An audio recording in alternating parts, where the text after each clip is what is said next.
Think about how much plastic you use every day, starting from when you wake up to the time you go to bed. From your toothbrush to the plastic bags in your lunch. Now multiply the amount of plastic you are using each day to 7 days a week. Now 365 days. Now 79 years, which is the average American lifespan. On average, every American throws away approximately 185 pounds of plastic per year. That's over 14,615 pounds of plastic alone in your life, and most of it is not recyclable. But where is all the plastic waste ending up once we are done using it and have no more use for it ever again? Sadly, the answer is in the ocean. An estimated 14 billion pounds of trash, with most being plastic, is dumped into the world's oceans every year. In just the Los Angeles area alone, 10 metric tons of plastic fragments, like grocery bags and soda bottles, are carried into the Pacific Ocean every day, creating growing problems such as the Great Pacific Garbage Patch, a 9-foot deep island of floating trash twice the size of Texas. The extreme amount of waste we are producing is not only a threat to the marine environment, but also the health of humans and animals alike. Last year alone, around 7 million metric tons of plastic entered the ocean from land. At the same time, Americans used 50 billion plastic water bottles in 2015. Just one plastic water bottle takes over 450 years to decompose. In small amounts, plastic water bottles may be useful. They hold liquids and protect our drinks from possible outside contamination. They are also almost indestructible, preventing glass cuts and injuries that glass could when dropped. But at the same time, this innovative form of water transportation can be the same thing killing our planet and our marine life. The amount of plastic is only going to increase as the population does. The best thing we can do is to encourage people to invest in a reusable water bottle, and when they do buy one-use bottles, to reuse the bottle as much as they can. Freighters Foundation was started by just some people who like to surf, and they started finding plastic when they were surfing, and they got really mad about that, so they decided to do something about it, and they basically raise awareness and money, and they just try to work to clean up the beaches a lot with the Quality of Life Commission in San Anselmo, working on the straw project, trying to reduce plastic straws in San Anselmo. That has been really cool, and it's been interesting to get response from people, and minimal response actually from restaurants, because they're just not that interested. One of the largest problems coming from plastic pollution in our oceans is the effect it has on marine animals. Just off the northeast U.S. coast, there are over 46,000 pieces of plastic floating in each square mile of ocean. Toxins brought into the waters from these plastic particles often lead to the cause of illnesses. The high levels of man-made chemicals in marine mammals has led to mass die-offs, as plastic contributes to the death of 100,000 animals each year.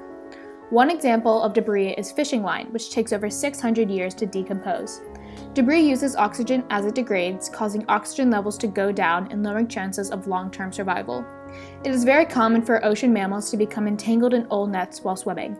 Birds, turtles, and fish ingest small pieces of plastic items, mistaking them for food. And turtles often accidentally eat plastic bags on the shore when thinking they are jellyfish. Hundreds of thousands of animals are becoming sick and dying, all because of the waste we are causing, not them. In 1972, Sweden hosted the very first UN conference on the environment. Sweden focuses on long-term energy efficiency and a greater supply of renewable energy. What really sets them apart is the amount of citizen engagement. They placed policies that have just 1% of solid waste going into landfills. 99% of the waste is recycled or used to produce biogas, which is an oxygen replacement. Since 2005, Sweden has prohibited the selling of plastic drink bottles that are not approved by the recycling program. By only producing plastic that can be recycled and reused, Sweden has begun to pave the way for a new wave of innovative techniques to cut down on the use of plastic and make a green footprint on the earth.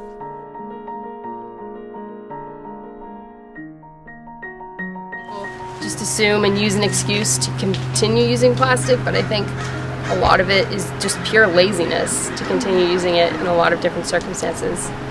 So I would just advise people to just actually think about the tiny little impact that they are going to make on a daily basis with their plastic usage. It's not just this blue mass of water, there's life, and the ocean's such a huge part towards actually making our lives possible, and I think a lot of people don't realize that. Today, tomorrow, next month, or next year is not going to be when we give up on our ocean. There are always ways to make it better. Many of these ways are improving our lifestyles and habits with very simple changes. If people were able to think of the alternates of many things they are doing in their life right now, the ocean would be cleaner. Most everyone is so unaware of the condition of the ocean right now. What most people are unaware about is the fact that even when you open a bag of chips, you're never going to use that bag for anything again. Even if that plastic doesn't end up in the ocean, it still is going to take 500 to 1,000 years to disintegrate. The most important action we need to take for the ocean right now is letting people know the effects and just sending out awareness. The next step is taking action, volunteering, and donating and attending events.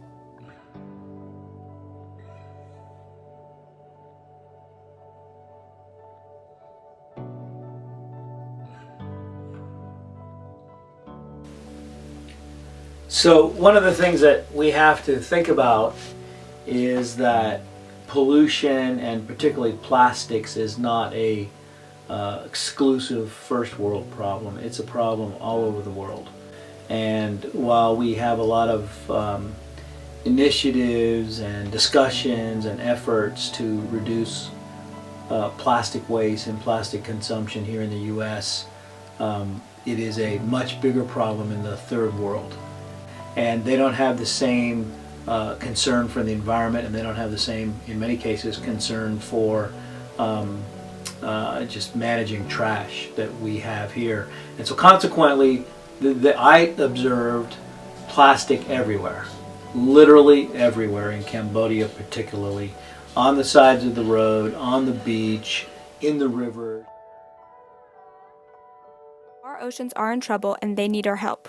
Cleaning up all we have made is near impossible without the help of everyone.